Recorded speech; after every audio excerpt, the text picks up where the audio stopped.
네, 안녕하세요. 교구 디렉터 전선국 목사입니다. 오늘은 담임 목사님의 주일 마지막 설교였죠.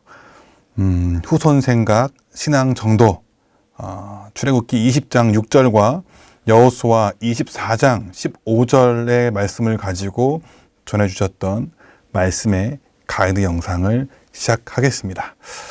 마지막 설교여서 그랬는지 모르겠는데요. 뭔가 저는 그 담임 목사님의 첫 멘트가 나올 때 약간 좀 이렇게 뭉클했던 것 같습니다. 한편으로는 이렇게 훌륭하게 목회를 잘 하시고 마지막에 강단에 섰을 때의 그 느낌은 어떤 것일까? 나는 과연 훗날에 저렇게 서 있을 수 있을까 하는 그런 마음이 막 교차하면서 굉장히 눈시울이 뜨거웠던 마지막 설교였던 것 같습니다. 자, 가보겠습니다. 첫 번째 아이스 브레이킹 질문입니다. 설교를 쭉 들으면서 이 생각이 났어요. 나는 자녀들에게 어떤 신앙인인가, 어떤 신앙의 모습을 보여주고 있는가. 이 그림처럼요, 그 십자가가 딱 달려 있잖아요. 이 바톤을 딱 전달할 수 있을까. 사실 이 느낌이 이제 디모데 후서의 느낌이거든요. 바울의 마지막 서신, 감옥에서 옥중 서신인데요. 자신의 죽음을 예감했던 바울이 자신의 아들과 같이 여겼던 그 디모데에게 유언처럼 쓰는 그 편지가 바로 디모데 후서예요. 그 느낌 딱 이 느낌입니다. 그 트랙을 막 릴레이 달리기 있잖아요. 바톤을 잡고 막 달리고 열심히 다 달리고 나의 달려갈 길을 다 마치고 나 믿음을 지켰다 하면서 이 바톤을 이제 딱 주는 느낌이거든요. 나는 과연 자녀들에게 지금의 모습이 어떠한가 한번 돌이켜봤으면 좋겠습니다. 저도 역시 이제 목회자고 또 저희 아버지 어머니 다 목회자시거든요. 저는 저희 아버지의 그 매일 새벽에 일어나셨던 그 모습과 지금도 어머니는 저녁마다 이제 거기는 어머니 교회는 이제 요나 기도회라 해가지고 밤마다 이제 저녁에 엄청 많이 기도를 하고 계세요. 그 뒷모습을 저는 보고 자랐고, 저 역시 이제 저희 자녀들에게 그런 모습을 좀 물려주고 싶거든요. 그러니까 아버지를 기억하면, 또 어머니를 기억하면, 말씀을 보고, 기도하고, 그 말씀대로 살아가고자 노력했던 모습, 그렇죠. 예수님의 그 성품, 온유와 겸손, 이런 모습들을 늘 기억하고 있습니다. 가정 예배를 일주일에 한 번씩 저희는 드려요. 드릴 때마다 아이들과 함께 찬양을 부르고 잠깐 말씀을 전해주고 하지만 또 이제 이 아이들이 이제 초등학교에 가고 하면서 이제 좀씩 부딪히는 것들이 있더라고요. 세상의 모습과 자기가 그동안 배웠던 모습이 조금 다른 걸 이제 좀 인식을 하는 것 같아요. 그러할 때 너는 어떻게 살아야 된다는 것을 계속해서 가르치고 있고 또 그렇게 살기 위해 엄마, 아빠, 할아버지, 할머니가 그렇게 살아왔다는 것을 전해주고자 노력을 하고 있습니다. 그럼에도 불구하고 부족한 점이 많죠. 하지만 그럴 때마다 또 함께 힘을 내서 아이들과 함께 기도하고 아빠가 이런 부분이 좀 힘들고 부족하니까 아빠를 위해 기도해줘 하는 그렇게 하고 또 실제로 이제 그게 다 끝났을 때 또 아이에게 고마웠다. 우리 누구의 기도가 있었기 때문에 또 아빠가 힘을 낼 수 있었다. 또 아이들도 아플 때마다 항상 먼저 이제 병원보다는 항상 이제 쥐야고 그게 찾거든요. 하나님을 찾는 모습이 참 귀여우면서도 참 기특하면서도 하나님이 참 좋아하시겠다 싶어요. 근데 그 모습이 쭉 계속해서 가야 될 텐데 그러기 하기 위해서는 나부터가 계속해서 흔들림 없이 잘 가야겠다라고 생각을 하고 있습니다.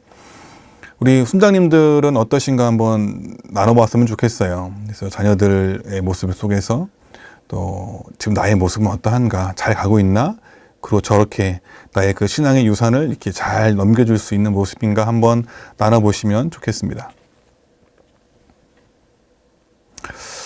오늘의 서론의 부분은 조금 좋은 것과 안 좋은 것이 공존했던 것 같아요. 현재 우리 한국교회 현 주소를 조금 본다고 한다면 이 그래프가 또 도표가 말을 해주고 있죠. 가나안 성도, 안 나가 하는 성도죠. 그 성도가 2012년도부터 크게 증가를 해가지고요. 2017년도에 23%였습니다. 근데 더 무서운 사실은 그 뒤에 이제 코로나가 있었잖아요. 그 뒤는 아직 조사가 안 됐다는 거예요. 이제 이게 조사가 되면 아마도 더 늘었겠죠. 지금 현재 저희 대구 동신교회도 코로나 이전에 출석하셨던 그 작년 출석의 인원의 현재 한 65에서 70% 정도까지 이제 올라오고 있습니다. 30%가 이제 없다는 소리잖아요. 안 나오신다는 소리잖아요. 물론 이제 기저질환이라던가 어쩔 수 없는 그 불가피한 상황 속에서 못 나오시는 분들도 계시지만, 때로는 이제 이 온라인 문화와 또 교회 안 나오는 것에 좀 익숙해져 가시는 것이 아닐까. 저희가 또 전화 신방할 때마다 항상 또 교회 나오시기를 또 적극적으로 권면을 드리고 있거든요. 사실 모든 방역 수칙이 다 해제가 되었고, 사실 식당에는 가시면서 교회를 안 나온다는 것은 사실 이제 말이 안 되는 상황이 되었거든요.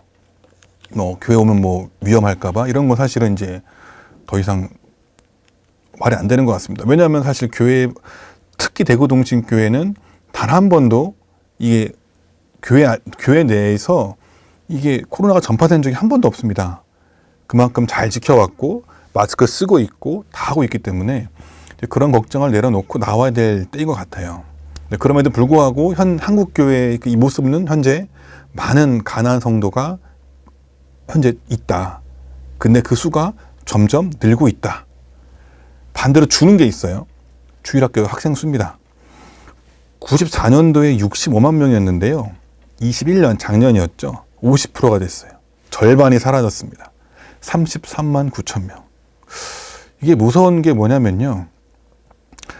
사실 이제 얼마 전에 이제 이찬선 목사님께서도 이제 한번 그 기도회 때 말씀하셨는데, 이 큰 교회 건물을 50년 뒤에도 채울 수 있겠느냐.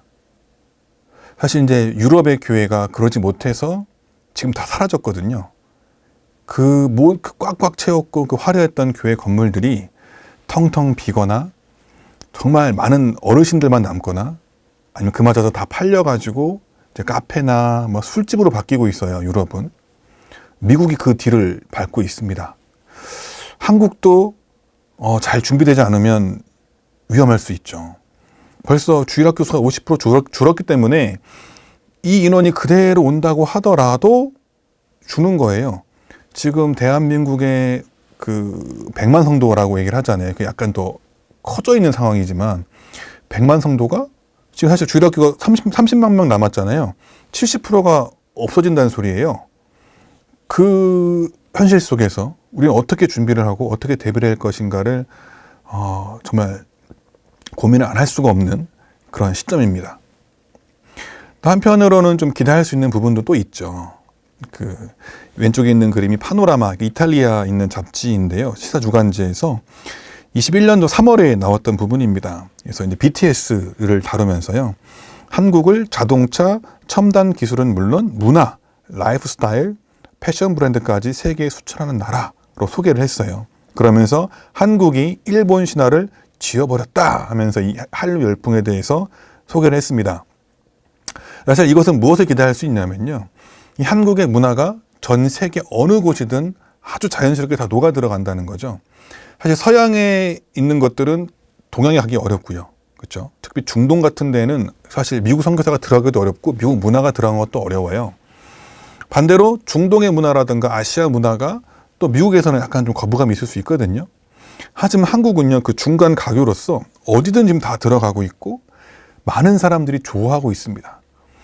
이런 문화적 열풍에 힘입어서 한국에 대한 이미지가 계속해서 좋아지고 있고요. 한국교회는 이것을 발판으로서 분명히 이 선교에 어떤 새로운 터닝 포인트를 만들고 어떻게 이걸 접근할 것인가에 대해서 고민해야 될 시점입니다. 두 가지인 거죠.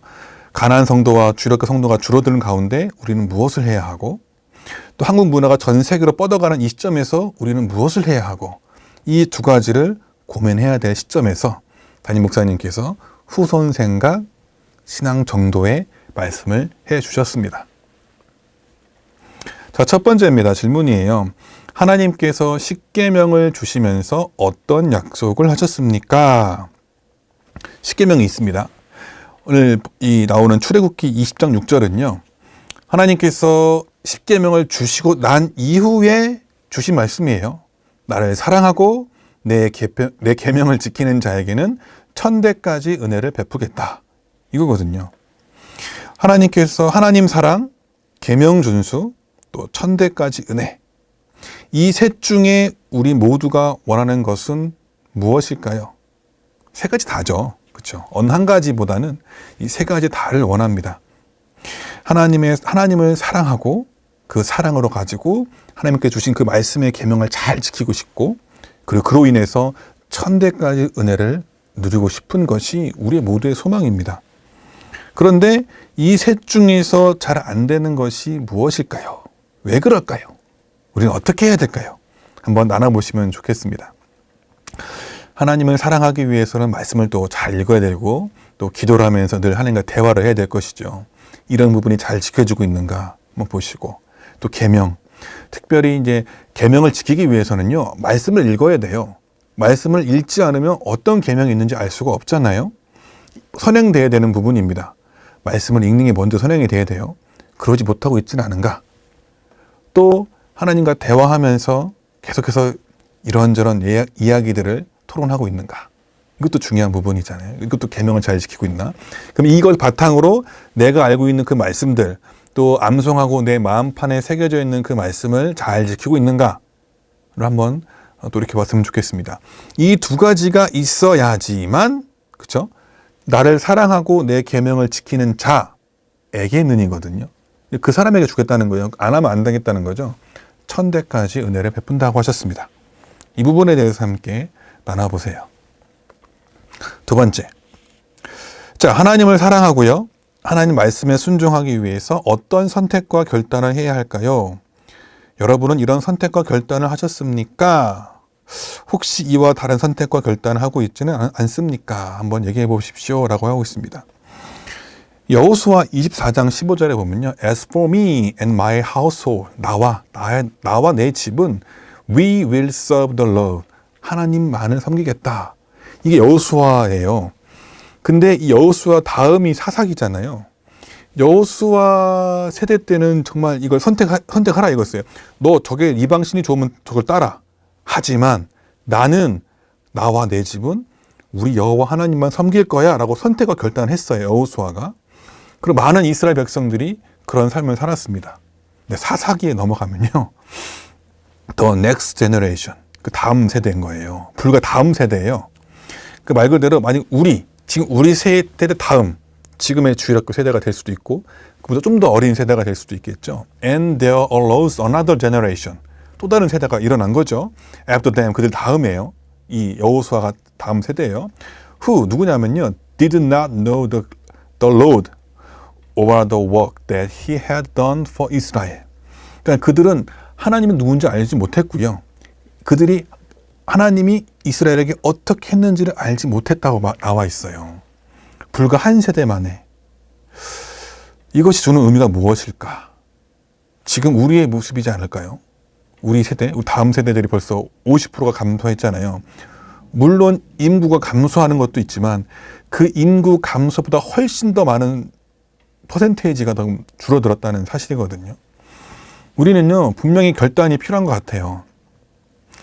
세상에 물들지 않고, 세상에 동화되지 않고, 세상의 예수라고 하지만 나는 노라고 하고, 이 노라고 하는 그것을 지키고 그것을 우리 자녀들에게 넘겨주는 것, 이것이 너무나 중요한 시점입니다.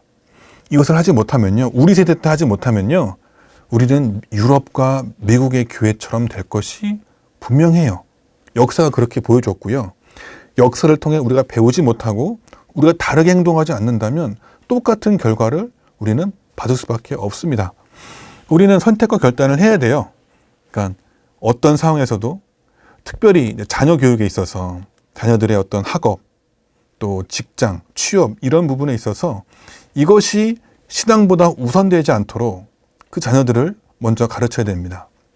고3 때 너 잠깐 1년 동안은 공부에 집중해. 교회 잠깐 쉬어도 돼. 하나님께서 이해하실 거야 라고 했다면 그 아이가 대학교 가서 좋은 대학에 간다 한들 그 아이는 신앙을 잃어버립니다. 고등학교가 교등학생 아이들이요, 대학교 가면 현재 4분의 3이 신앙을 잃어버려요. 떠나버려요, 교회를. 왜 그럴까요? 이랬다는 거예요, 우리가. 우리의 모습이 너무 양보하는 거죠. 세상에 양보하고 있는 것 같아요. 그러지 않았으면 좋겠습니다. 우리의 상황에서 지금 현재 순원분들과 함께 나누시면서요, 특별히 자녀를 대부분이 지금 키우시고 계실 거예요. 초등학교, 중학교, 고등학교, 대학교 나누시면 좋을 것 같아요. 여러분들에게 지금 어떤 결단이 필요한지, 자녀에게 어떤 것을 주기 위한 어떤 결단이 필요한지, 못하고 있다면 왜 그런지를 한번 나눠보시면 좋겠습니다. 세 번째입니다.